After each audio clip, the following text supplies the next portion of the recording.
Hi, I'm Dylan Ellison. Today I'll be going over a rather serious topic: texting and driving. Smartphones have made it easy for us to talk to friends and family and all sorts of communication from one person to the other. In years past, where people would have had to use different forms of technology to achieve the littlest things, we all have it in our pockets. A miracle, right? Well, it's not without its risks. Many people prioritize voluntary communication over their own safety, and thus so many have injured themselves or lost their lives in a tragic car accident. What are the dangers of texting and driving, you would be wondering?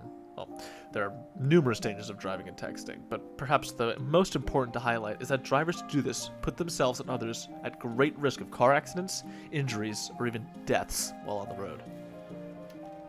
11 teenagers die every day due to texting and driving. Teenagers are 400% more likely to get into an accident from texting and driving rather than just driving. Teen drivers are 4 times more likely than adults to get into crashes or near crashes when talking or texting on a cell phone. Drivers distracted by texting are 8 times more likely to be involved in a collision than non-distracted drivers. Answering a text takes away your attention for about 5 seconds. Traveling at 55 miles per hour, that's enough time to travel the length of a football field. What are the consequences of texting and driving? Aside from the risks themselves and others on the road, there can be numerous repercussions that drivers face for texting while driving. Most states have outlawed the practice entirely for drivers behind the wheel. The penalties for breaking these laws typically start with fines to try and deter the practice. While the specific fines for texting and driving vary by state, in general, you can expect to pay anywhere from $20 to $500 or more if you're caught texting and driving in a state that outlaws it. If you cause an accident while texting and driving, especially one that results in bodily injury or death, the penalties can be stiffer. In these cases, you may face loss of your license or even criminal charges and jail time. Would you really want to risk that? Don't worry, here's some good news. Distracted driving is preventable. What can drivers do? Well, just don't multitask while driving. Whether it's adjusting your mirrors, selecting music, eating, making a phone call, or reading a text or email, do it before or after your trip, not during. As soon as you hit the gas, all focus is on the road.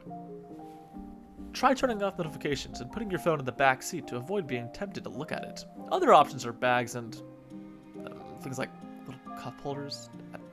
I don't know, just don't look at it. Limiting the number of young passengers can also help to reduce distracted driving among teen drivers.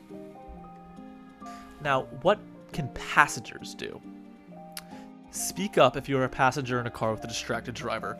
Ask the driver to focus on their driving. Focus on the road. This is your life, your friend you're talking about. Reduce distraction for the driver by assisting with navigation or other tasks. If your friend, the driver of this vehicle, is just talkative, easily distracted from other people, try to do them a favor and keep the distractions to a bare minimum, please. You'd hate to be having the time of your life and then the next moment,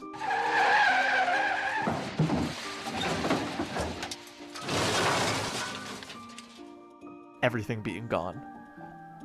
I hope this is very informative for you all, and I hope that this will teach you that life is very important and you should not risk it for one text.